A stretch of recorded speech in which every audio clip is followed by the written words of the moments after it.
This data represents the state of the global workforce in 2024. Only 23% of workers report being truly engaged with their jobs. The remaining 77% are essentially quiet quitting, showing up physically while remaining mentally and emotionally detached. Consider Amit, a 26-year-old IT professional in Gurgaon. He's checked every box society requires for success: a 12 lakh salary, a prestigious LinkedIn update, and a wedding on the horizon. By every outside measure, he is set, but the reality inside his apartment is different. At 3 a.m., he isn't sleeping. He's gasping for air, his heart rate spiking as he faces a crushing sense of emptiness. He's healthy, but he's having a full-blown panic attack. Amit can't just quit. His salary is immediately diverted into a high-interest cycle of education loans, car EMIs, and a 20-year mortgage. He is trapped in a culture that rebrands staying in the office until 11 p.m. as dedication. This physical collapse is the predictable result of the environment Amit lives in. When life is reduced to a series of debt payments and toxic work hours, a breakdown isn't a medical anomaly.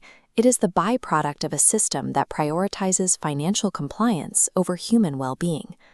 To solve this, society gives you one piece of advice: follow your passion. We're told to look deep inside ourselves and wait for a spark of inspiration to tell us where to go next. But looking inward often leads to a dead end. You cannot develop a passion for something you have never seen. You cannot aspire to be a marine biologist or a furniture designer if your world has only ever consisted of spreadsheets and traffic jams. This gap is the core of the problem. An average student is exposed to only about 15 standard career paths, but the modern economy contains over 12,000 distinct categories of work.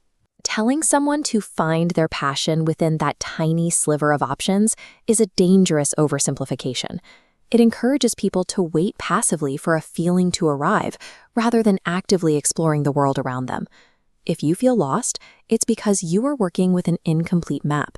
Knowing only 0.1% of the possibilities makes a sense of aimlessness almost inevitable. A landmark study from Stanford University found that passion is not a pre-existing treasure waiting to be discovered. It's more like a seed, something that must be planted and carefully cultivated through action. Author David Epstein found that the most successful people in the world often start as samplers.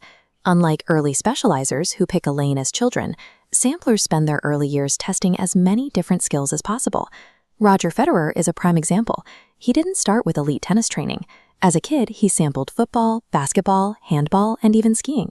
He only committed to tennis after a broad period of experimentation. MS Dhoni followed the same pattern. Long before he was a world-class cricketer, he was a competitive badminton player and a goalkeeper for his school's football team.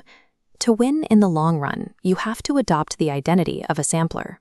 This means deliberately delaying specialization so you can build a wide foundation of different interests first. Testing a new path doesn't require quitting your job. It only requires 20 hours of focused effort. That's just 45 minutes a day for 1 month, a safe sandbox for experimentation.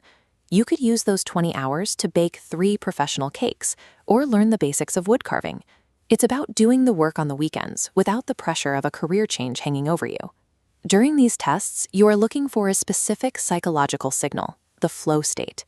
This is the moment you know a sampled skill has the potential to become a passion. This chart shows the mechanics of flow.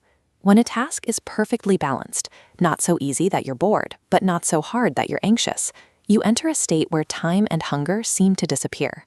True passion is the byproduct of experiencing this state repeatedly. You don't find it by looking inward.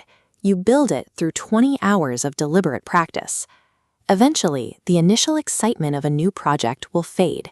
You'll hit your first major failures, and the work will start to feel like a grind. Getting through this phase requires grit. Researcher Angela Duckworth defines this as the specific combination of long-term passion and relentless perseverance. Data from the West Point Military Academy shows that grit is a more accurate predictor of success than talent or IQ. The cadets who survived the most difficult training weren't necessarily the most naturally gifted. They were the ones who stayed consistent. If you apply grit to a skill you love, you can reach a state called ikigai. In some Japanese communities, they don't even have a word for retirement because their work provides a lifelong sense of purpose. Engineering your own ikigai requires checking 4 specific boxes. You need to do something you love, something you are good at, something the world needs, and something you can be paid for. Research from San Francisco University shows that this side project won't distract you from your main job. Instead, it often improves your performance and creativity during your regular 9 to 5. That restlessness you feel at night isn't a malfunction. It's a signal that your current path is too narrow. You can ignore it and stay in the cycle, or you can use your next 45 minutes to start moving toward the exit.